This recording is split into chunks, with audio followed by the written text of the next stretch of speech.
we've always focused on how do we push the envelope or how do we get on or ahead of the curve rather than be the best one that's doing the old format. They need an extra push. It's not just about the information. It's actually about getting them to pay attention to begin with before they consume the information. I'm Jon Favreau. Welcome to Offline.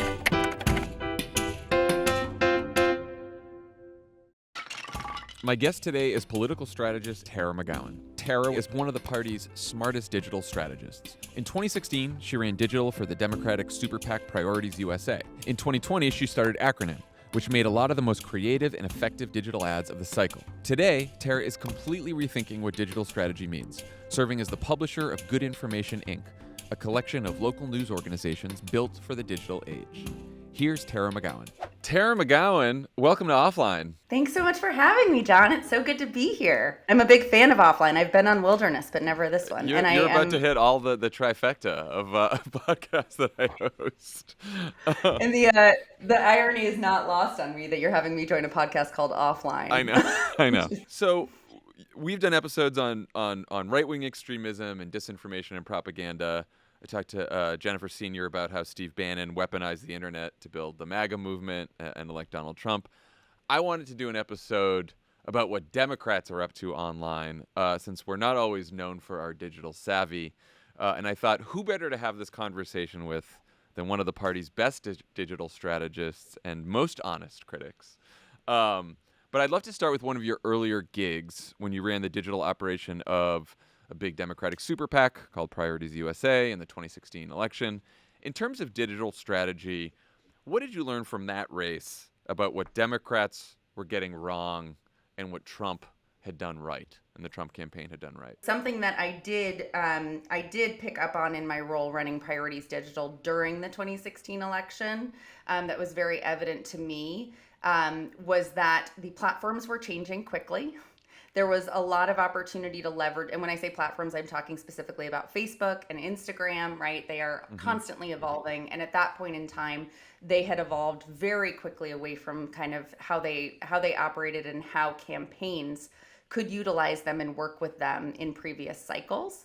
That was happening in real time. They were offering more services. They were offering kind of more capabilities for ad targeting and leveraging their platform to reach new audiences and keep them engaged. And yet, on the Democratic side, the best digital strategists on the left had really professionalized digital strategy and either had started their own or joined agencies that became the buffers and the middlemen between campaigns and candidates and these platforms, right? There is a story that everybody knows about this related to which the story was, they got it wrong, the media in a lot of ways, but what they boiled it down to was that the Hillary Clinton campaign denied support from Facebook to use Facebook more smartly, and the Trump campaign embedded someone into their campaign from Facebook. So that is one instance where I just think that the professionalization of digital strategy and tactics on the left actually prevented campaigns and organizations from being more nimble, more creative, more innovative, and more effective at using these platforms and tools in the ways that they could be leveraged. I think that's one piece of the puzzle.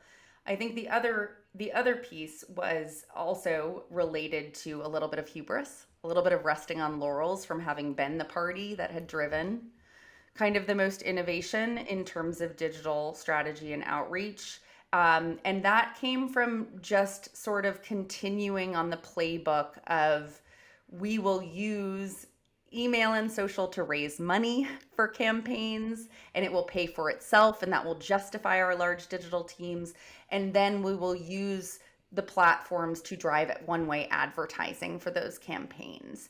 And it wasn't until later cycles after 2016 that we really started to see campaigns and the party embrace digital organizing, bringing organizing into digital and into social media spaces and into their teams and their budgets.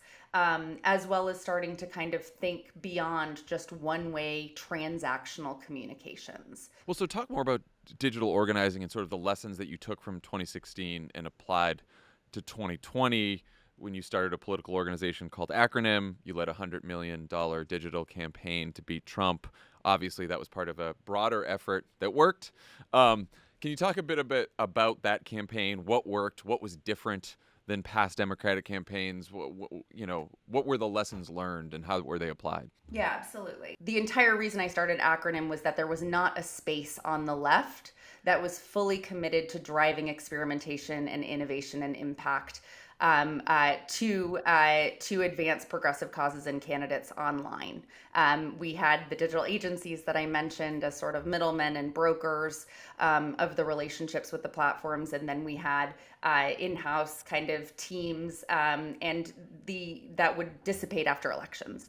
And so one of the things that we really, really prioritized was how can we run the most effective digital advertising and media campaigns that leveraged the best in terms of data science and targeting, that focused on audiences that were not being reached or valued by most campaigns or other organizations, which is a core part of our model then and my model now at my new organization. And also, how could we just throw a bunch of different things at the wall, because you never actually know what's going to work in such a rapidly evolving and disruptive media ecosystem, and be able to sort of scale what works. And so it was really important to us that we identified what messages and messengers and content types were going to move the people who were not already on our side against Trump. Right? How were we going to inform and educate them? And so that meant really doing an enormous amount of testing and learning and focusing on what things worked with audiences that were not already opposed to Trump, but also weren't already so in the bag for him that we couldn't pull them out of that rabbit hole.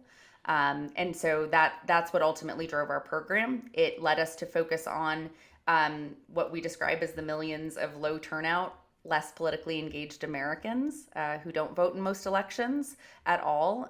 If they vote at all, it's in presidentials, and focused on how do we inform them with really good factual information they are not getting otherwise, where they are, in ways that they will consume, which is common sense, but actually quite novel in a political landscape that still spends billions of dollars on one-way advertising on television, radio, mail, and increasingly the internet.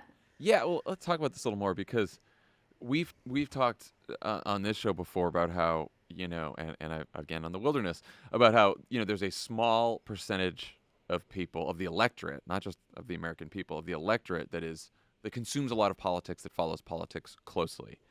And then there's the vast majority of voters, people who show up at the ballot box to vote, who just do not pay that much attention to the news and do not follow politics that closely. How do you reach that group of people with, I guess what you're talking about is digital advertising? Where are they seeing this? How do they consume this? How do they engage with this if they're not paying that much attention to the news anyway? Yeah. So, I mean, it starts with just the basic premises that you have to go where people are. So traditional media and the ecosystem that, no longer exists, but existed for a lot of folks that are still working in politics at senior levels, that was very one way. It was very centralized. There were a few channels that you could guarantee reach of the broadest, largest audience possible with your message if you purchased airtime, or if you got your story placed or your interview placed through local or national media.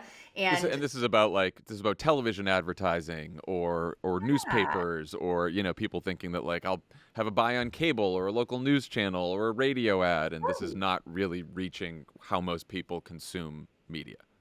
That's right. Earned media and paid media, right? Mm-hmm. And so there wasn't owned media, which I'm sure we'll talk about, which is the third sort of leg of that stool. And so I mean, essentially now in a decentralized media and information ecosystem, i.e. the internet, right, where you get to choose what information you want, what websites you go to, what apps you download, what social media platforms you have accounts on that you spend your time on, they are aggregators.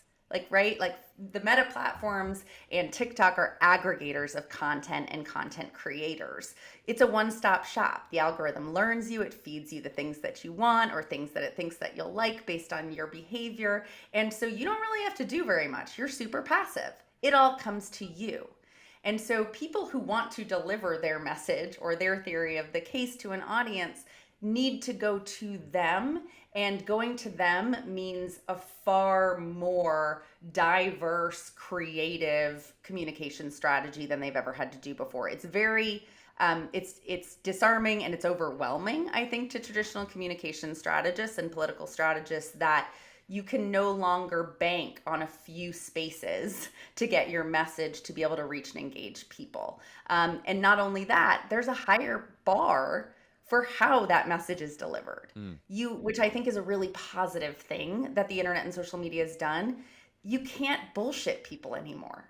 You really, there's a massive caveat there because the right has bullshitted a lot of people really effectively. But my point is authenticity is really, really, really, really key. And political advertisements generally do not actually evoke authenticity or personality or kind of human connection. And those are the things that people are looking for on the platforms they're on. And so it really meant needing to rethink. And again, I'm kind of like starting at, 2016 to 2020 now, not necessarily where we are today because it's shifting so quickly. But it really meant that you, one, had to go to the places where people were spending their time, like Facebook and Instagram, and now increasingly TikTok.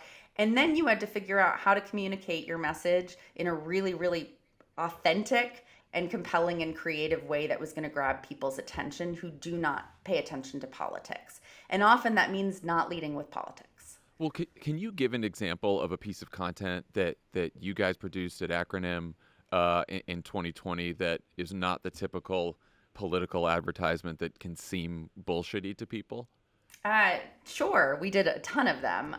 So I'll give a small array. So one looked like a really, really, and was a very polished advertisement. So traditional, strong marketing advertisement, but it connected with an enormous amount of people because it was incredibly funny and edgy and surprising, which a lot of young people in particular don't expect out of political content or ads. And this was our Don't Vote video, which was a string of old people asking young people not to vote so they could keep the world the way that they would like it to be.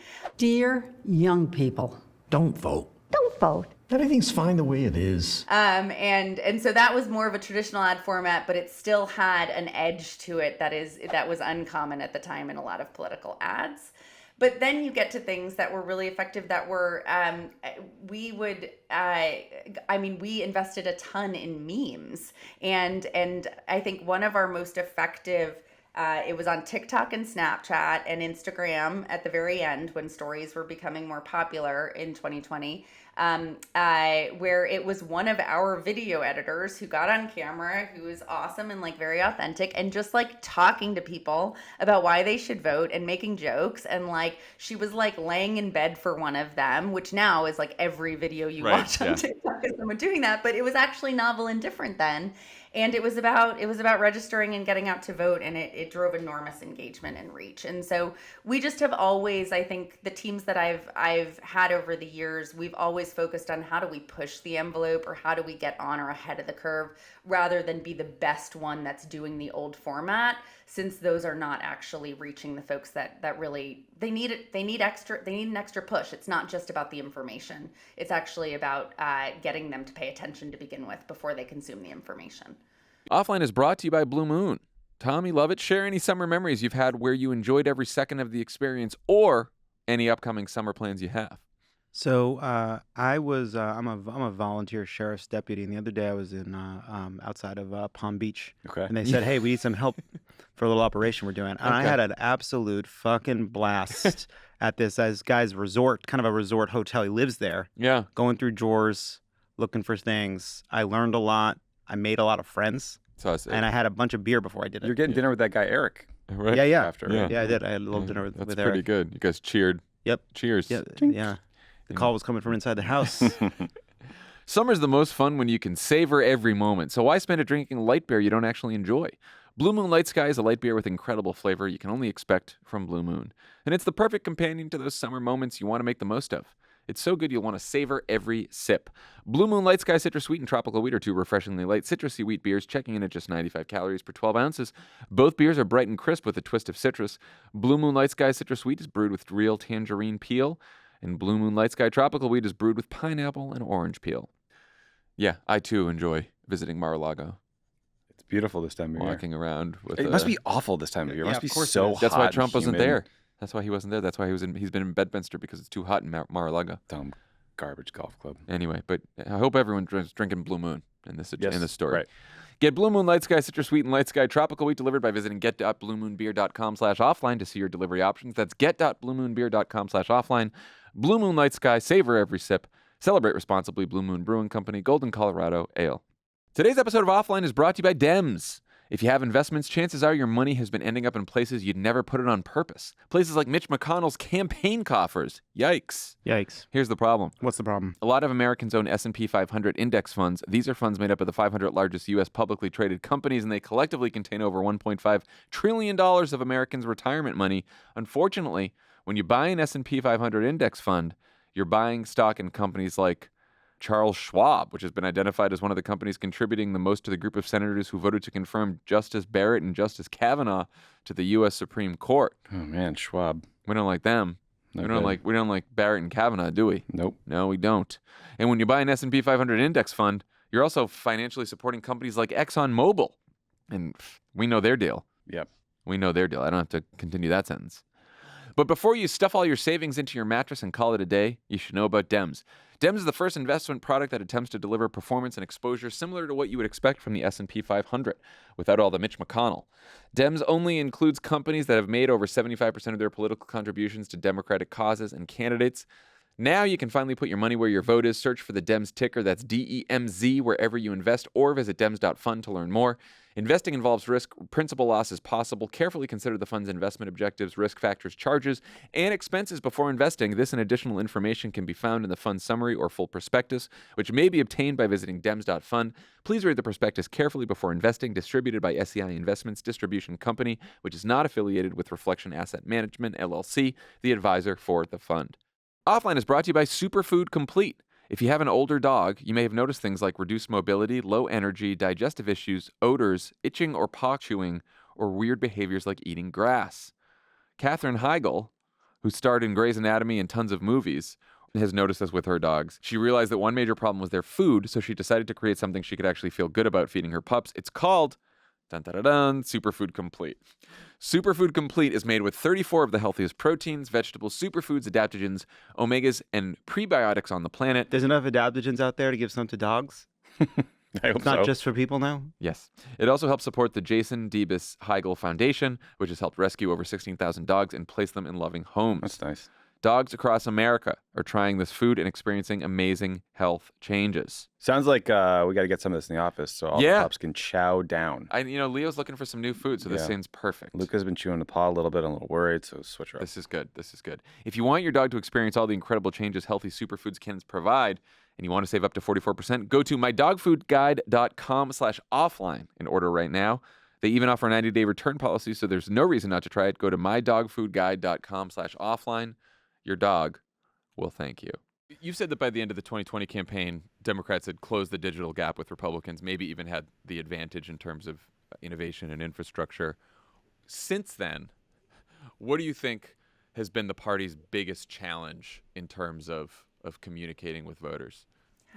So I thankfully left electoral politics in many ways over the past year to focus on building a news organization, which is what I think is the present, current day, and future communications. I think you know something about that too. Yeah. But from what I've observed, I don't think there has been that much self-reflection or innovation, to be honest. I think we're still seeing a lot of the same tactics be used and abused in terms of communicating with the base, which is really, really depressing and very dangerous. I think, and I'm talking specifically about online fundraising tactics and just how we went from having the most engaged, largest turnout surge in the country for Democrats into continuing to treat them like pawns as opposed to the people that delivered the progress we are now enjoying. I was going to say, like, one of the reasons I finally got around to doing this episode was that New York Times piece by Lara Putnam and Micah Sifri titled "Fed Up with Democratic Emails, You're Not the Only One." And for people who haven't read it, basically they cite studies that show all those alarmist fundraising emails and texts that Nancy Pelosi's sending you, or you get the text. The weirdest fucking thing is they give you the text fundraising email or the text that's a fundraising pitch, and it's like a picture of them, the politician, but it's like a picture of it's like their headshot from somewhere. So it's like Bernie Sanders is sending me his headshot and also asking me for some money and what is going on there? And then the studies basically show that not only are those ineffective, they're actually hurting the cause. I assume you agree with that. That's right. I do agree with that. And I also think it's just another symptom of laziness and misaligned incentives by agencies that innovated originally or took an innovative tactic and scaled it and became profitable because of it, and don't have the wherewithal or the bandwidth or the resources as a small agency or large agency to rethink what the long-term damage they might be doing and innovate and come up with other strategies to achieve the goals that they're there to achieve. And so I have some sympathy for agencies and consultants. They don't have a lot of R&D budget. That's why I had created an acronym originally. So they keep doing the things that worked in the past, and they're very short-sighted about it, right? It's short-term impact, it's short-term ROI, short-term dollars raised on things. If it worked in the past, they assume it'll work again. It's resting on their own conventional wisdom. And there isn't a lot of ability to measure the long-term decay or backlash impact it can have, which I think that article that you mentioned, it articulated really, really well, which is that you can actually demoralize and depress your base audience if you're constantly going back to the well with another crisis, another "we need your $4 right now." People can feel used, they feel exhausted or annoyed by it at the best case scenario, and they feel used and abused at the worst case scenario, and that's not building a really healthy, thriving community, which is what you actually need to deliver the progress that we want. People don't want to be taken for granted, and I think that is how anyone who receives those emails or text messages feel. And you're just annoyed. I do this for a living. I give money all the time to and I'm just like, stop, delete, block that call. It's really. But here's the thing: I get agencies, right? I don't get how campaigns staffed by extremely talented people, many of whom we know, sort of allow that to happen, because even if they just from a self-preservation perspective, they want to win and they don't want to turn people off. So how do campaigns still allow this to happen? Well, I think it's not true for all campaigns, right? We should talk about some of the ones that aren't doing that are doing amazing things. For sure. Like the only campaign everyone wants to talk about now because it's so great is Fetterman's in Pennsylvania. But I think part of the reason is because it's siloed. Online fundraising is a core piece of any campaign, right? That campaigns rely on now, thankfully, to bring in enormous sums of money for their candidates. And yet it is not always integrated with the communication strategy or even the win strategy, right? So they're deploying the best practices they've seen in the past that brings in small dollar donations, but it doesn't often reflect the overarching narrative if it's not well-run campaigns do, but of the overall campaign. And so they're not thinking about the damage it could be doing as long as it's still bringing in the dollars, right? It's very data driven, and it's often very siloed from the rest of the campaign strategy. And that has to change because it's difficult. If you're still bringing in dollars, they're not looking at the negative results, right? Unless the dollars stop. They're saying, look, we raised this much. We did our job. That's what you need. Who cares if people are annoyed? You should not measure your email campaign success purely on dollars brought in, because if you start to lose engagement in other ways, that's going to be really dangerous, because those are the people you need the most. You piss off your donors. How are you going to convince people that are never going to give you $1 to turn out and vote for you? It's just short-sighted. Well, I was going to bring it up, but you just mentioned it. Let's talk about Fetterman. Let's talk about Democratic campaigns and candidates that are doing things right online. What do you make of his relentless dunking on Dr. Oz? Because like normally, I would say that Twitter fights or people that are very online with politics, it's like a little too insular to matter. But this clearly seems to be working for the Fetterman campaign, his online presence. Why do you think it's working? It's brilliant. I think it's brilliant. I think it's absolutely brilliant. There's a few tenets to it that I think are just incredibly smart. One, repetition. People need to hear things a dozen times before it sinks in. And a lot of people are too scared of that, right? They're like, oh, I'm going to turn people off because I'm saying the same thing over and over again. The key is to make it fresh every time, but the same message gets across. No one, like Dr. Oz will never, ever, ever be able to change anyone's mind in Pennsylvania or in elite political national circles that he's not from New Jersey. Right. Like they have been so exceptionally consistent and fresh and creative, and they're not going to let out, and they shouldn't, because that is a core tenet of their messaging campaign. He's not from here. How could he represent you? Right. He doesn't even live here. He doesn't even care enough about the state to live here. That message never gets old. Like that is core to their campaign message and core to, and I want to give credit because I don't know where I read this the other day, so it is not an original thought on my part, but it also encapsulates the core message for why vote for Fetterman. Right. I am from here. I am a Pennsylvanian, and I am here to represent you. And like, I am not of the, elite class, the political class, and I'm not of New Jersey. And I think that that's just the brilliance of it, and the way that they have creatively, the billboards leaving New Jersey, like leaving Pennsylvania for New Jersey,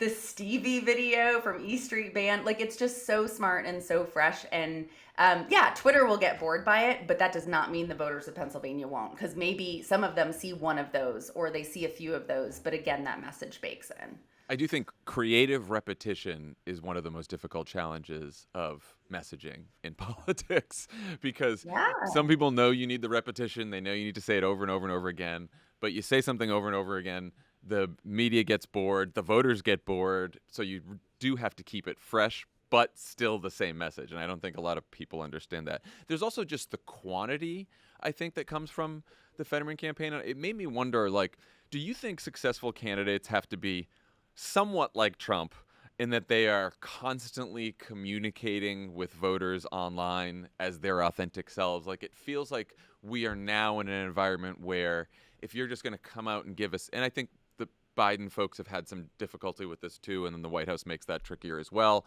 But if you're gonna be in communication with people, it has to be constant, since all of our communication and all of our media is so constant all the time.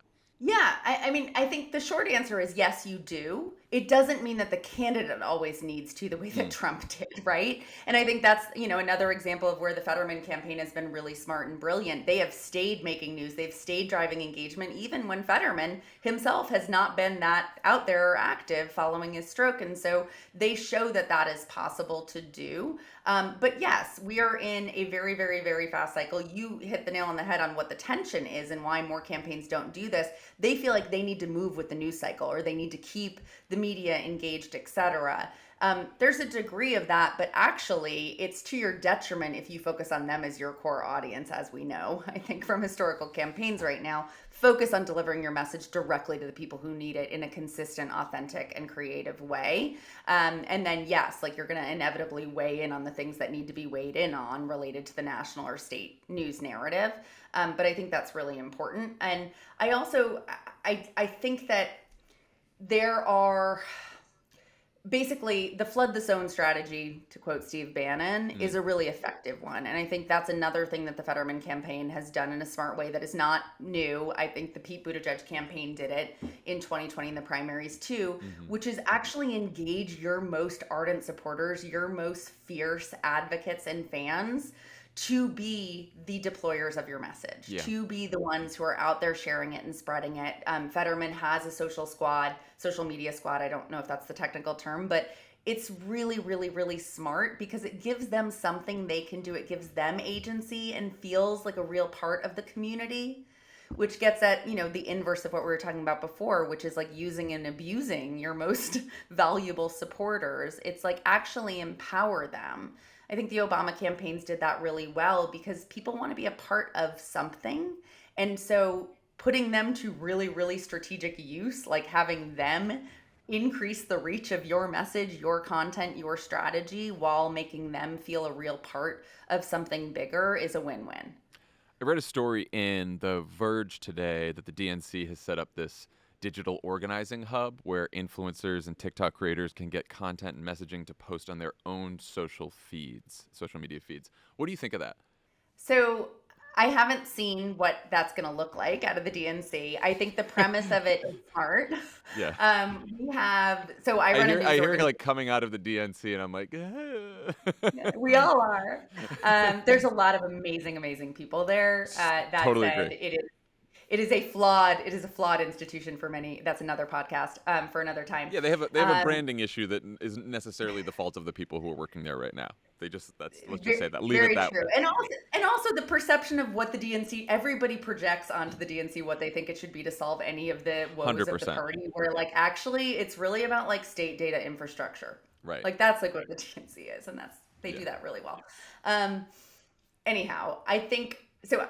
I run a news organization, Courier. We are left-leaning, we are transparent about our values, and we are focused on social media-driven local news to humanize and localize politics for audiences that are not politically engaged. I bring that up because a really novel thing that we have decided to do at Courier is build a content organizing team.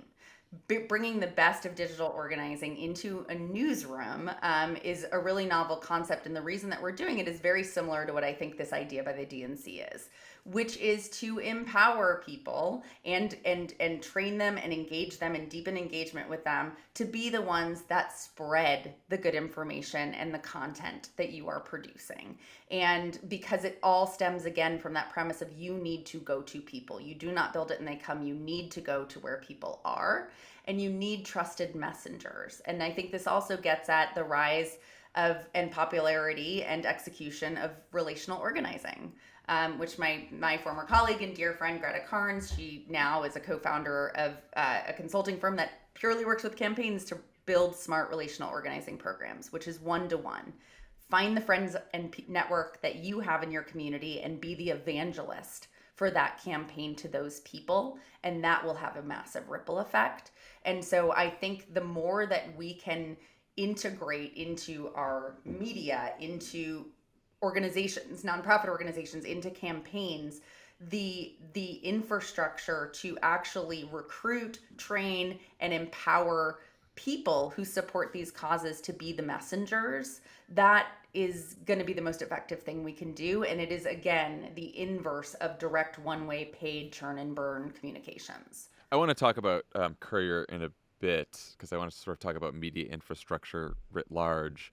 But just to sort of finish the conversation on what politicians and parties and strategists and campaigns can control, there's obviously a lot of constraints being in the White House, both legal and financial, that make it harder to sort of execute a good digital strategy.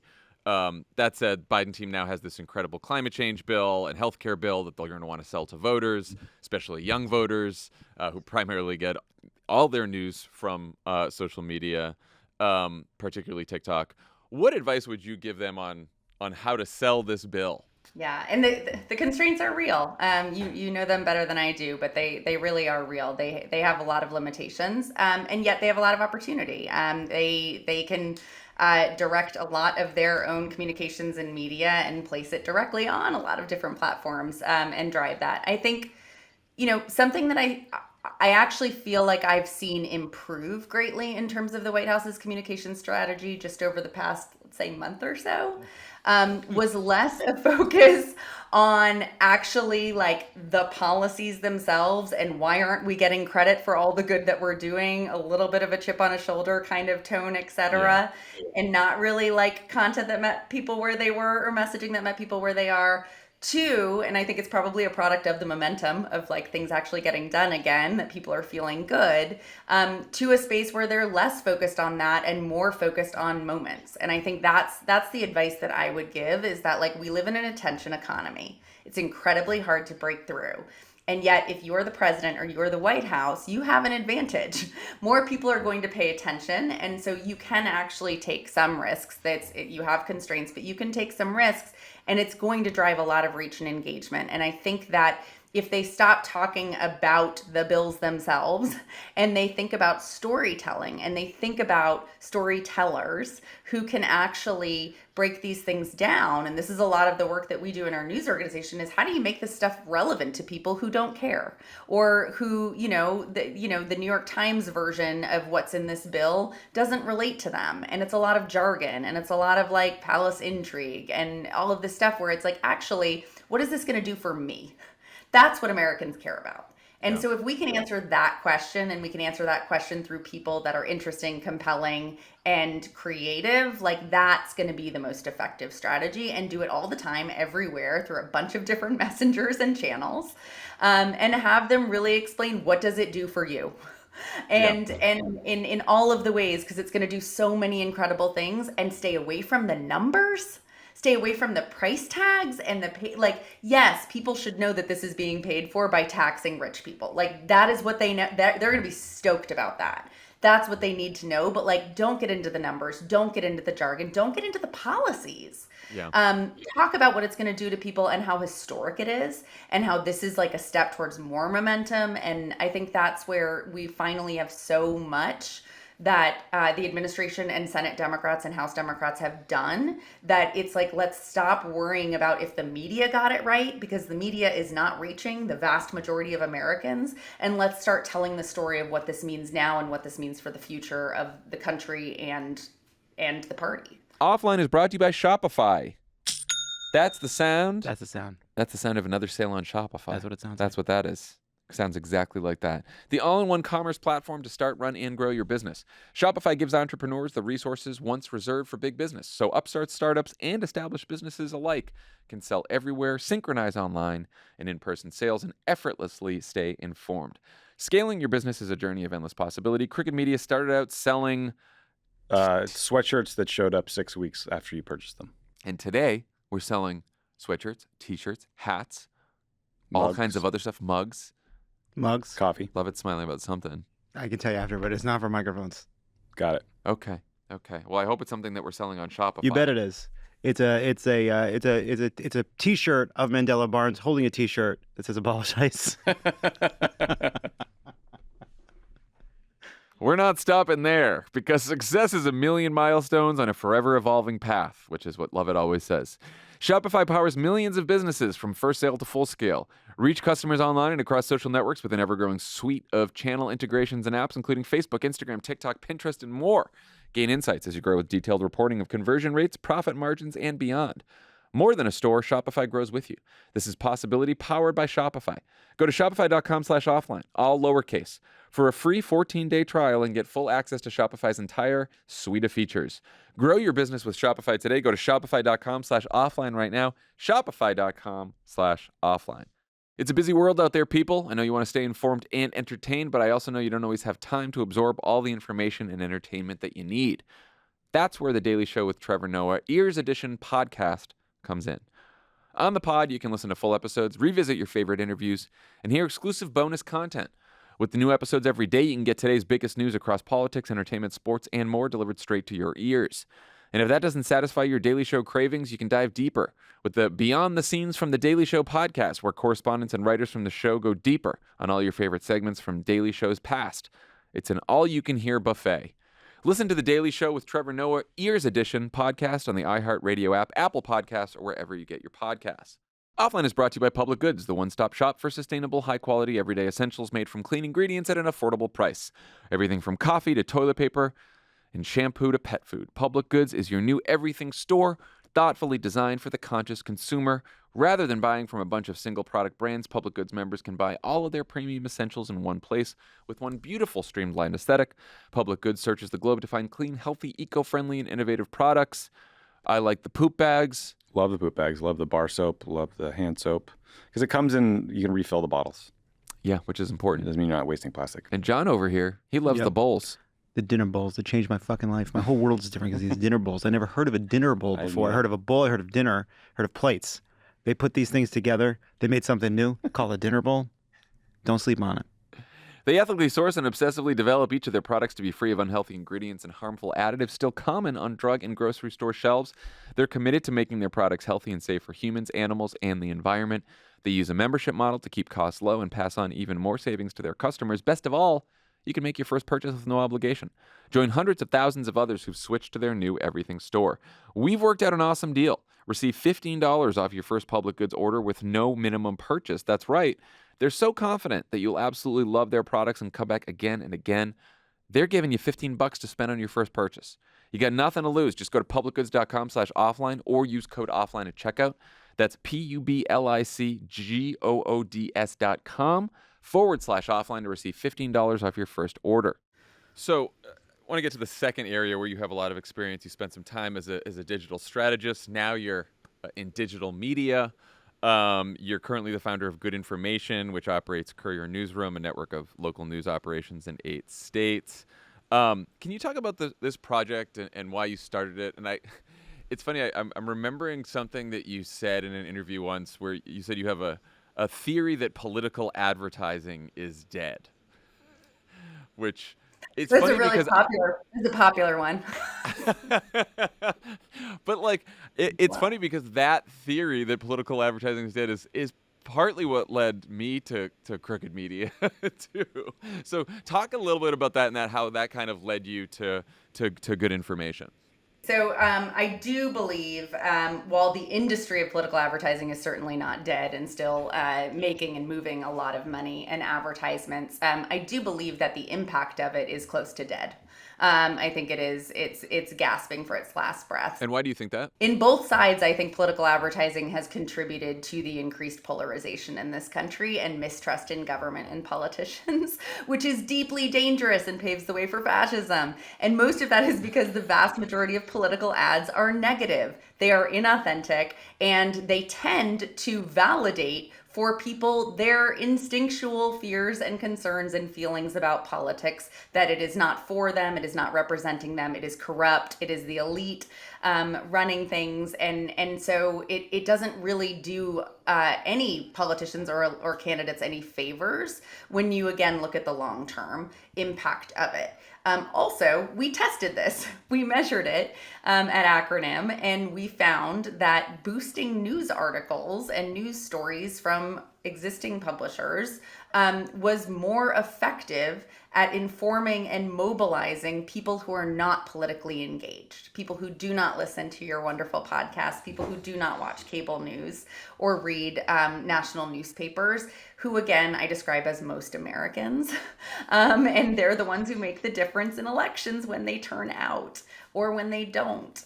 They are the deciders in large part. And they're not really treated with that respect, unfortunately, by the political industry, I think. And so when we identified this, it was really exciting because it was like, wow, this is something that by delivering news to people and good information that they're not looking for on their own, just making sure it gets into their news feeds, they were getting informed with the facts, and they weren't having a negative feeling about either party on account of it, which you do have. Like when you're reached with a political advertisement that's effective at persuading you, let's say, away from Trump and towards Joe Biden,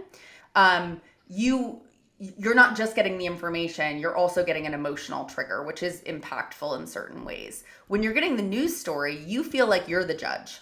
Right.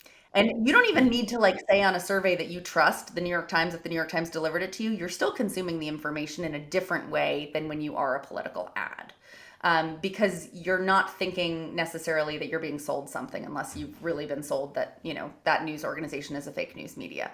And so that was really exciting. It also just, I personally did not want to be part of the problem anymore. I absolutely hated raising millions of dollars and then spending them on advertisements that I found to be, we found to be effective but that I felt like I was contributing to the longer term challenges and problems, as opposed to trying to figure out a way to build bridges with more Americans to be a part of the process and have agency.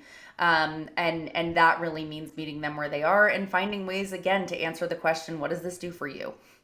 Because that's how most people live their lives. And I just don't think our political ads do that. What do the newsrooms look like that you guys are running, and how do they operate? Yeah. Well, I should also mention the obvious to your audience, but the right-wing media is incredibly powerful, very large, very well resourced, and profitable in certain ways. So when I first started out peddling the idea of starting a progressive local news network, it was not very popular, and a lot of people were like, "You're never going to build the Fox of the left." And my answer to them, and it continues to this day, is that we don't need to. That's not the era that we're in right now. We actually need to focus on very specific audiences that are not being reached by good factual information, or even just good information generally about what what government does when it does good things. Reporters are not incentivized to do that. So Courier is built on this concept of we are reaching people who are not politically engaged very intentionally. We are reaching them through our newsrooms. So we have 8 newsrooms. They are staffed by reporters and editors and social media content producers who live in these states and in these communities, and who contextualize what's happening in DC or in their state house in a way that is very human and relevant to our audiences. These audiences are not going to pay attention to purely political or government-related news coverage. That's the whole point. And so a lot of what our newsrooms actually do is what any newsroom does. They meet them with the content and the information that the audiences want, which has nothing to do with politics or government. And the way that we describe it is we weave in the vegetables. We build their trust, we build their engagement like any news organization does, and then we filter into their social news feeds, to their email newsletters that they subscribe to, other information that is important for them to have to vote and to feel empowered about the role that they play in our democratic process. I wonder, like, exactly how you do this, especially working with the algorithms that we have across the various social media platforms where people consume content and news today. So for this season of The Wilderness, I did another bunch of focus groups. I did a focus group of young voters in Orange County.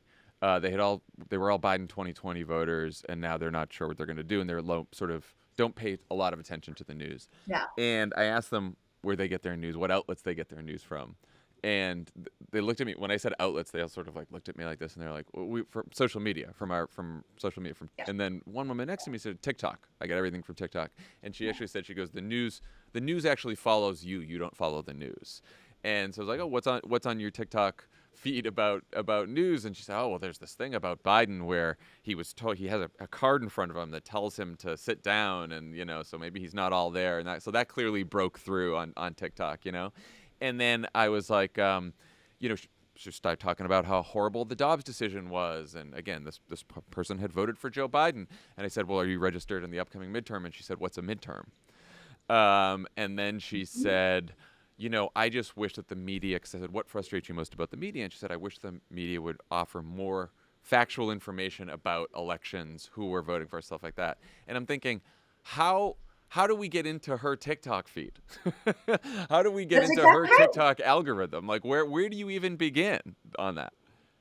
I mean, that is the question every campaign should be asking, and the White House should be asking. And it's truly not rocket science. I mean, you need to understand TikTok and their algorithm. So an advantage for us, admittedly, at Courier, is that with the privacy changes, with the movement to TikTok's algorithm, which I should say for the audience, it's different than where Facebook and Instagram used to be, where they prioritize delivering your content to the people who followed you. Mm-hmm. TikTok does the opposite. Only about 20% of your audience that follows you will get your content, and then 80% basically of its reach is to people who do not follow you. And so it's a real shift in social media generally that we're experiencing right now, where it's all about the best content that's going to get into most people's news feeds, and it's not about necessarily building long-term lasting relationships the way that the platforms were designed before. And so you have to identify the types of content, the types of formats, the types of music tracks, the types of individuals and storytelling formats that are getting the most reach. And you can look at this. There's all these platforms. You can pull up and see exactly what is going viral and why. And they're giving a lot of tools right now, especially on the Meta platforms, for people to learn how to hit the algorithm right, because they want more people to invest in making their own vertical video content. So to get into that woman's newsfeed, you have to understand, like, okay, where does she live? Because guess what? Geography is huge. Yeah. TikTok's algorithm on geo is huge because they know exactly where you're logging into the app from. And so they will serve a lot of local content. There isn't a lot of local content. So that's something we're really excited about at Courier, is that everything we do is local. And so that can actually drive a lot of engagement. And the other thing is figuring out what sort of, what are the trending elements, because they change constantly. And you sort of need to catch the wave of the trends, and then you can see a lot of engagement.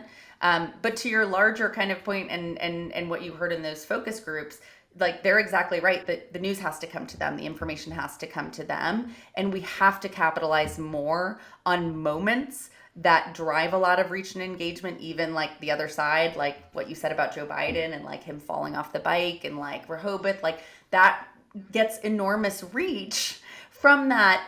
Our side is not thinking about that enough. How are we flooding the zone with moments and little snapshots of, like, the other side and the other candidates and things of that nature, and pushing them across and meeting these people where they are so it gets into the algorithm? Like, pair anything that Doug Mastriano says with whatever trending song, and I bet you can come up with some brilliant creative any day of the week in Pennsylvania on TikTok. So I don't think it's that difficult. The platforms are making it a little bit easier. You just have to believe that it matters. That's the first step. You think reclaiming the dark Brandon meme is helping? Absolutely. I think it's Right? That's not bad. I mean, look. Like everything else on the internet, some people take the joke and they just fucking just brutalize it to death. And it's not fun. And then some of them have been very clever. Some people are very funny with it. So I mean, I am not the target audience that needs moving on this, but there is one guy in my neighborhood who proudly waves his "Let's Go Brandon" flag, which is always like triggered like animosity when I drive by. In the past week or so, I've looked at it and I've been like, yeah, let's go, Brandon. It works. It works. Go after it. Totally works. It's all about the culture. So we're both former political staffers with well-known political views.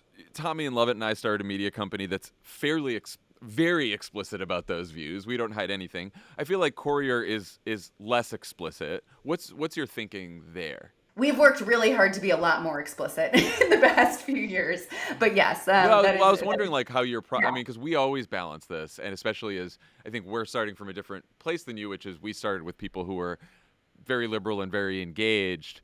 And as we continue to grow, we think, like, how do we reach new audiences, specifically people who are less engaged with politics altogether, but still might have progressive values.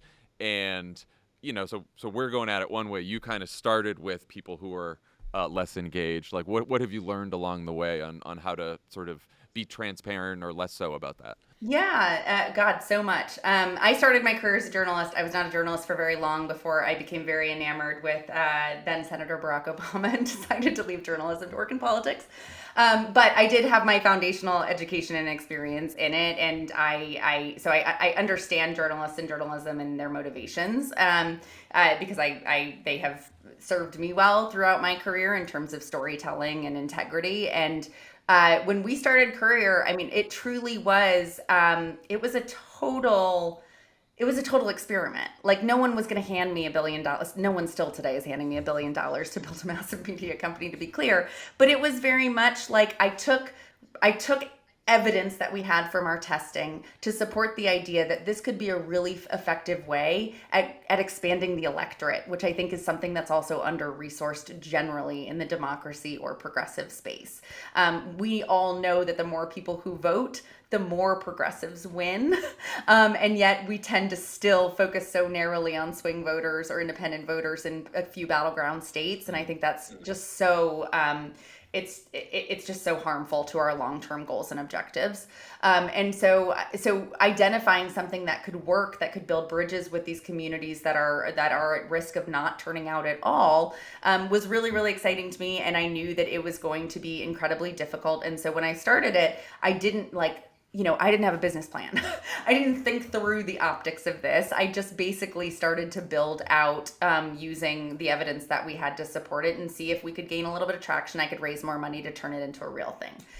Turns out I could have done. I did that. So after the 2020 election, I made the decision with my board at Acronym to fully dismember the two. And so that's where I would say that the criticism was very fair early on, that it was not as transparent. And transparency is absolutely critical in journalism. You have to be transparent. So I wish that I had taken that page out of your all's playbook when you started Crooked to lean really into it. I didn't. It was like unsure if it was going to become a real thing and be a scalable company for the first year or so, I would say. So when it became clear that this could be something that I could scale, it was deeply important to me that I structured it in a way that we could be fully transparent about our values, our agenda, frankly, our funding sources, all of that stuff. So we did all of that in 2021. That really did essentially put to rest all of the criticism that we had. And that's why I had started Good Information Inc. too, was to be the acquirer, to actually purchase Courier, to make it independent. It's a huge challenge because I think you've identified this too. I think the most important way to get people who don't pay close attention to politics to sort of engage is to build trust, right?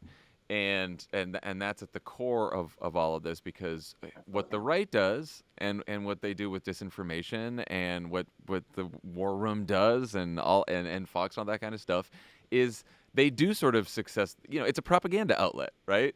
And the question is like, how do you have a progressive media infrastructure that does not mirror the propaganda that we get on the right, but actually gives people useful information?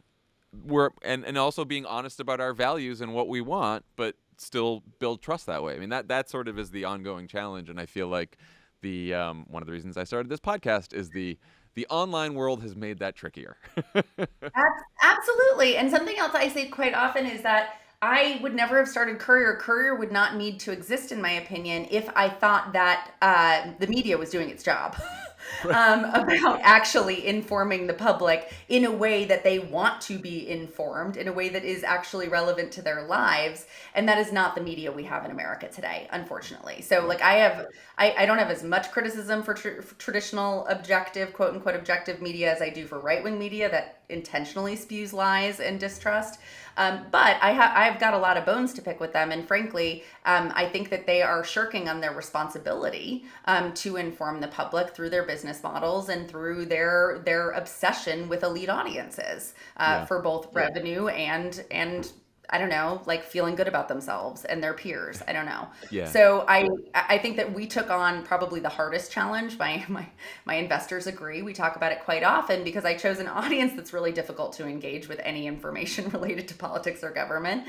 They're hard to find generally, and they're starting at a place of mistrust or apathy, which also means it's a longer term engagement with them. And local was seen as a real challenge in the beginning, but actually I think it's a huge advantage now. Yep. It's unfortunate that local news is dying in this country. It also means that even where it exists, though, they're not evolving to understand how people engage online and on social media. And that's entirely what we do. And so in terms of your question related to like, how do you not be propaganda, but how do you get this information to people? It's like, in a lot of ways, we're just filling the gap that traditional objective media should be doing that they're not, which is just engaging people in very, very local, personal, human ways to get them information and content they want. And then we are taking that same approach to covering politics and elections, which is make it relevant to people and also get in front of them every single day and get in front of them every single day. And you have to build trust to do that. And that's what advertising programs also don't do, to their detriment, because they're starting at square one every year. Mm-hmm. And when you build a brand that is trusted because it gives you value, it tells you what free things you can do with your kids on the weekends at the lake in Michigan or wherever you live in Maricopa County, Arizona, they're going to consume the content. And we know from our research that that's going to make a difference at informing them. So I think we're doing the work of the media in our model at Courier that I wish that they were doing more of. But we're certainly doing it with an agenda of getting more of these audiences to vote and to feel real agency in their vote. Last question I ask all our guests. What's your favorite way to unplug? I imagine you don't Oh unplug my that often. gosh. So live music. All right. I'm a live music freak. Yeah, I moved to New Orleans in the pandemic just to be able to have live music when there You're was in none New in the Orleans world. now? I'm not currently. Oh, I not was currently. You last just moved year. during the pandemic. Okay. Yeah, That's no, I'm back in Rhode Island because thankfully our live music scene is back now. But yeah, live music. My parents always said when I was a kid that music soothes the beast. So it's my unplug. Tara McGowan, thank you so much for joining offline. This was fun and very informative. Thank you for Thanks, doing it. Tab. Always a pleasure.